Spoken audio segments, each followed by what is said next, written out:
So, sino po nakakaalala na ating topic last week? Title? Unlocking God. Unlocking God. Yan. Bilis niya naman natin. Unlocking God. So, today we are going to talk about this. I got something sure. I got something sure.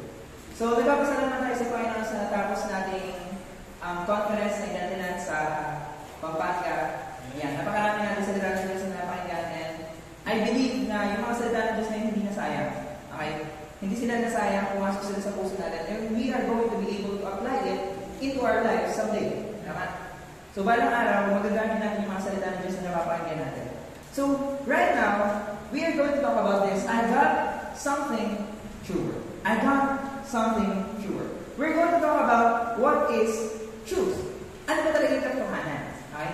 Because sometimes we get confused with the truth. Minsan nalilito din tayo kung ano yung totoo. For example, in media nowadays, magkakanood kayo, nag-post kayo ng news, hindi naman lahat ng nakikita nyo dyan totoo. Right? Not everything we see on Facebook, not everything we see on the news is true. Amen. There are some things na pagka nalaman natin behind the scenes, kung ano ba talaga nangyayari, we will realize that is not even close to being the truth. Diba? Amen. So, nung pagkabata natin, lying was our survival. Okay? Naalala niyo yung mga panahon ng makabasagay ng pinggan? Yan. Makabasagay ng vase. Or nakapangupit kayo sa nanay niyo, tapos nagkataka siya bakit mawawala siya ng 1,000 doon sa wallet niya. Bakit naman upit kayo 1,000 talaga? Yan. So minsan, pag tinatanong ka, ikaw ba yung kumuha? Or ikaw ba yung nakabasa? Di ba? Ano sabihin mo? Hindi. Di ba? Ilalagay natin. Hindi ako yung kumuha or hindi ako yung nakabasa. Tanong mo sa kuya, baka siya. Yan. Magtuturo ka ba kayo ba? Sige, kung meron ko din mo. Yan. Di ba nga? Kasi nga, we sometimes use a lie to cover up the truth. Para itago natin kung ano ba talaga yung totoo. Itago natin kung ano yung katotohanan. So, lying can be a survival instinct for us. Minsan nagsisinungaling tayo so we can survive. That is in our nature as humans. Di ba? Nung kinain ni Adan at ni Eva yung puno na yun, ay, kinain ko. Kinain niya yung bunga ng puno. So, nung kinain niya yung bunga ng puno, it was our nature para magkasala na. Okay? And it is embedded in our lives na tayo yung magsisinungaling pagka kailangan natin. Okay? So, ano ba talaga yung, paano ba ma-differentiate yung lie at saka yung truth? So, nung binasa natin ito, sabi niya, who changed the truth of God into a lie and worship and serve the creature more than the Creator. Sometimes we think na, sino gagawa niyan? Sino mag-exchange ng katotohanan ng Panginoon para sa isang kasinungalingan? Diba? And kung yan yung inisip niyo, parehas tayo yung inisip nung una namin binasa mo first. Pero kung titignan mo talaga, ginagawa din po natin ito. Ginagawa din po natin ito. Who changed the truth of God into a lie, at yung sabi niya, and worship and serve the Creator more than the Creator. Sometimes we do this. Sometimes we worship the creation of God more than we serve the Creator. Sometimes we turn money or we turn our job into security. Sometimes we rely ourselves into education, but that is not even our security. Your security is dependent on God. Your security is dependent on God and God alone. Kaya nga sinabi niya, without all these things, sabi niya Paul, diba? I count them but dumb. It means lahat ng galing ako, lahat ng kinararamdaman ko sa buhay ko, I count them but dumb. Sabi niya, everything about the creation of God, hindi mo kasi pwede ilagay isang bagay na hindi naman siya. Okay? Hindi mo pwede ituro or gawin ang isang bagay na hindi naman siya.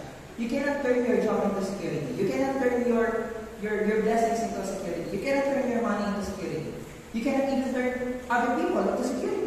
Sometimes we rely on other people's money in life. Diba? Our life is but a short moment, sabi nga ng Bible. So, ginagawa din naman natin ito. We worship and serve the Creator more than the Creator, who is blessed forever. Amen. So, basahin natin itong Matthew 4. Dito tayo mag-develop. Sabi niya dito, then was Jesus led out of the Spirit into the wilderness to be, what? To be tempted of the devil. So sabi niya dito, then Jesus was led out of the Spirit, capital letter S. Correct? Yun yung sinasabi natin, Pastor. Pag capital letter S, that is the Spirit of God. Pero the Spirit of God that led Jesus into the wilderness to be tempted of the devil. See, magtataka, bakit yung Spirit ng Panginoon ang nag-lead ni Jesus papunta doon sa temptation? So, minsan inisip natin that once we are serving God, hindi niya tayo nilid sa distraction, hindi niya tayo nilid sa kisitan, hindi niya tayo nilid sa mga temptation na yan. But that is actually false. Okay, this is the truth. Once you are actually serving God, He will lead you into some temptations.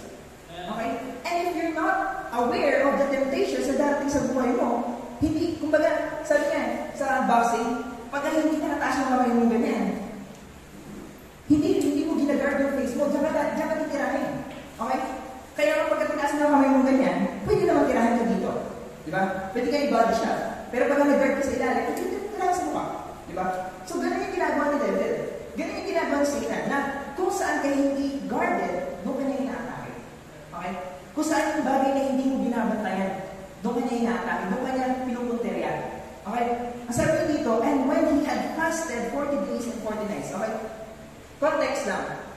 Si Jesus dito, after he was baptized from John the Baptist, nagpabaptize sa Jordan River, katapos ng baptizing niya sa Jordan River, nag-fasting siya for 40 days and 40 nights. It means hindi po siya kumain. Mga 40 days at saka ng 40 nights. So, he was afterward and hungred. Nagutom din siya. Okay? He is still a man. Diba? He was afterward and hungred. And when the tempter came to him, he said, if thou be the Son of God, command that these stones be made bread. But he answered and said, it is written, man shall not live by bread alone, but by every word that proceedeth out of the mouth of God. And sometimes we think na hindi ito applicable sa buhay natin. Because, ang sabi niya, tinurn nila yung stone, gustong itempt ni Satan, si Jesus, para gawin niya yung mga stone na gawin niyang tinapay. And sometimes we think, hindi naman applicable sa akin, hindi ko naman kaya gawin tinapay yung mga bato, di ba? Hindi naman siya applicable sa akin. But if you're going to look at it, sometimes we turn things into something that they are not.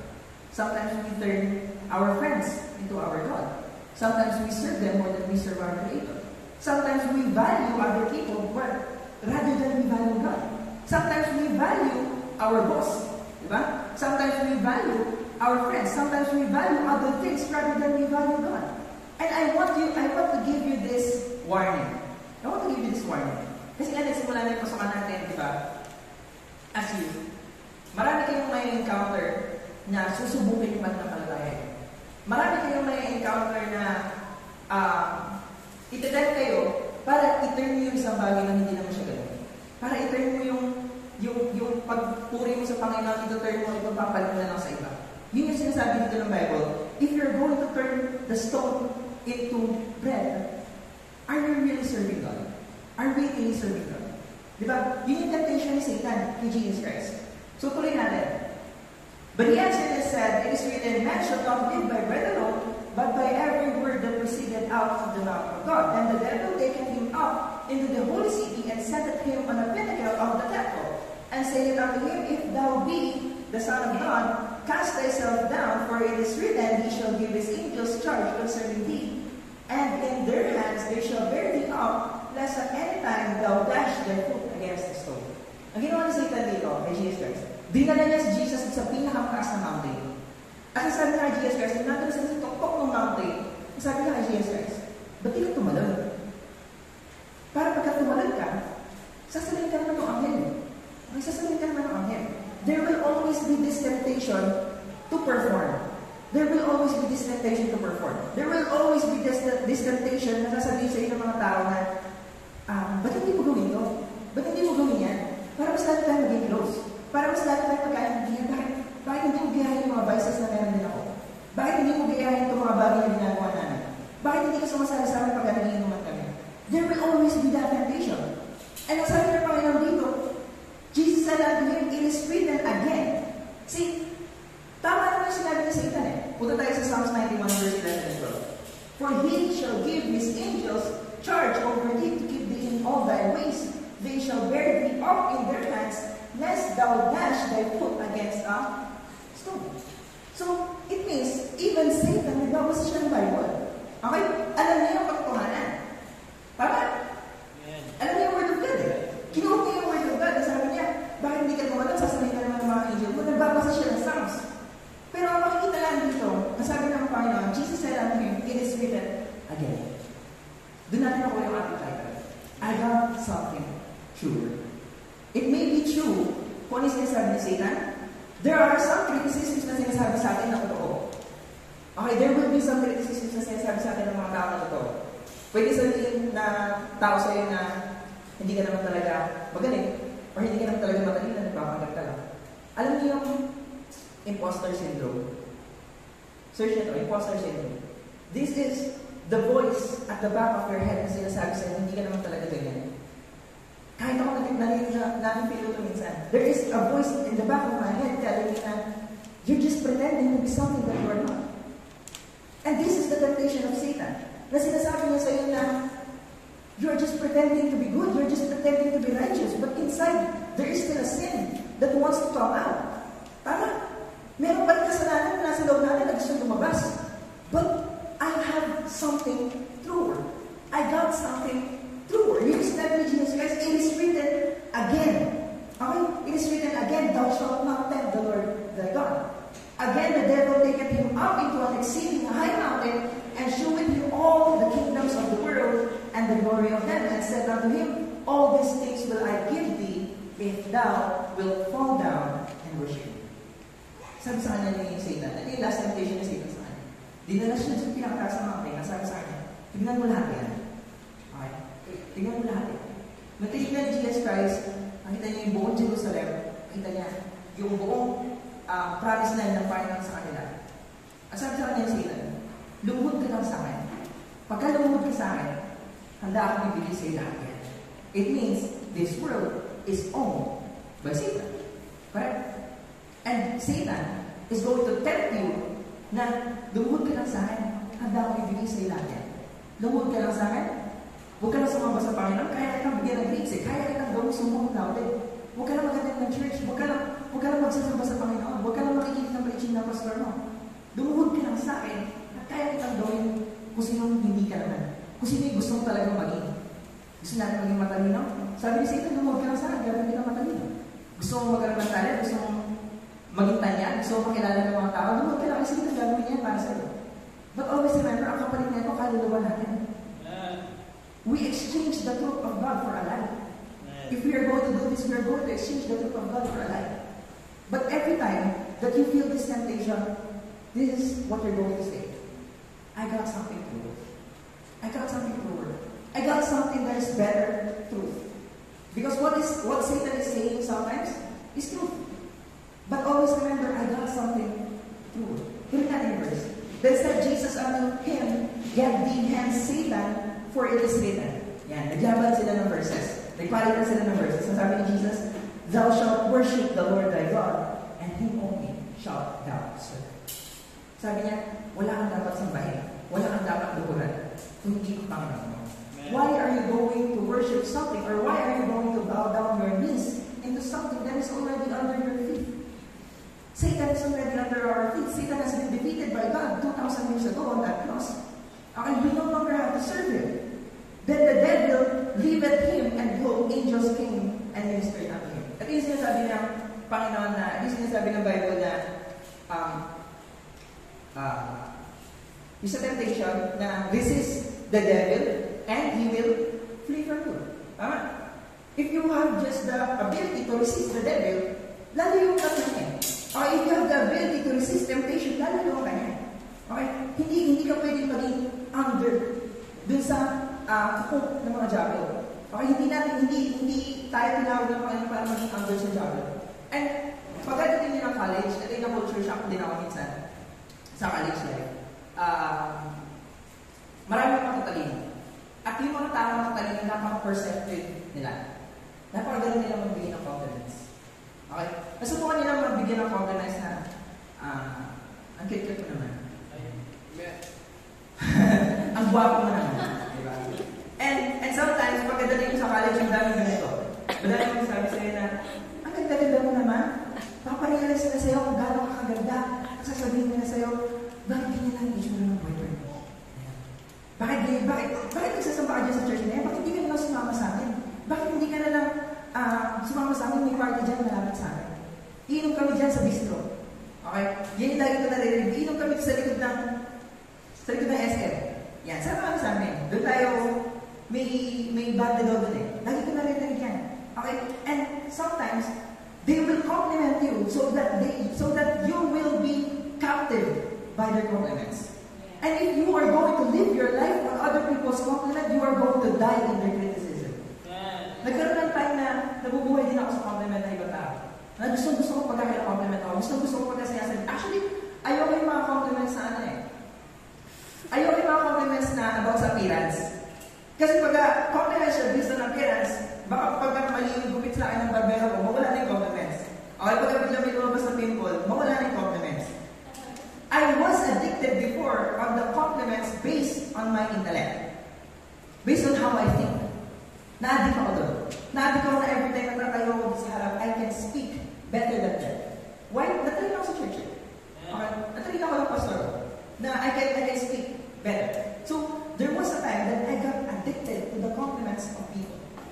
And you know why? And you know what? Kung ano nangyari? Once I got addicted to their compliments, nung kinaritize nila ako, ang sakit. Ang sakit kasi hindi ako sanay. Sanay ako na kina-compliment ako, pero once they criticize me, bumagsak yung mundo ko. And then I realized, hindi ko pwede ibase yung buhay ko doon sa compliment ng ibang tao. Kasi pagka dumating yung panahon na kinikriticize nila ako, hindi ko kakayanin.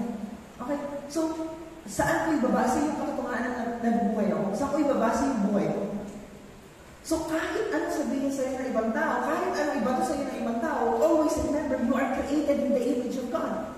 And if I am created in the image of God, God said, okay, kumbaga, may sinabi sa akin ng Panginoon na hindi sinasabi sa akin ng ibang tao. May katotohanan akong nalalaman na hindi pwede sabihin sa akin ng ibang tao. May katotohanan akong nalalaman na kahit na sabihin nila sa akin na mali yung katotohanan na nalalaman ko, alam ko, mas totoo yung Diyos ko. I got something sure. I got something sure. Naalala niyo yung 3 Hebrew children? Nung nakulong sila, ay nung itatapon sila sa pugon, nung itatapon sila dun sa nagbabagang pugon. Totoo naman yan eh. Okay, totoo na mainit yung apoy. Totoo na namatay yung nagtapon sa kanila. Okay, totoo yun. But they got something sure. Meron sila isang bagay na pinaninindigan na mas totoo kaysa sa katotohanan na hinaharap nila. Okay, meron sila isang bagay na pinangahawakan na alam nila, kahit totoo yung sitwasyon na nararamdaman ko, kahit totoo yung mga problema na pinagdadaanan ko, kahit totoo yung mga sinasabi sa akin ng mga tao, I got something sure. I got my God. I have my God within me. It means kahit iba to sa akin ng mga tao, I know my God. I know I'm serving God. I know I'm serving the living God. So it means, one day, you will have this temptation. Naisip natin hindi natin mararamdaman yung temptation na pinagdaanan. Yes, guys, no. Mararamdaman mo yan. Itatempt ka ng diablo na i-turn mo yung isang bagay na hindi naman siya. Itatempt ka ng diablo na patunayan yung sarili mo sa ibang tao, tumalon ka. Itatempt ka rin ng diablo na lumuhod sa kanya. But I want to tell you something. If you are being tempted by Satan, I want you to look directly at his eyes and say this. I got something to do. I got something better. Okay? That even though this temptation is alive, even though the fire that is circling around me is true, I got something truer. Naalala niyo yung sabi ni Paul? We are troubled on every side. Yes, that's true. Correct? Nagalit mismo yan kay Paul. Nagalit mismo yan kay Paul. Ang sabi niya, we are troubled on every side, yet we are not distressed. Tama. We are perplexed, but not in despair. We are forsaken, but not destroyed. We are cast down. We are persecuted, but not forsaken. We are cast down, but not destroyed. So there are some things that are true. There are some things that are 100% true. But always remember, you have something that is true. Sabi ng Psalms, diba? Yet, though I walk through the valley of the shadow of death, I will fear no evil. Is it true that we're walking in the valley of the shadow of death? Yes. Is it true that this world is owned by Satan? Yes. Is it true that there are temptations everywhere? Yes, it is true.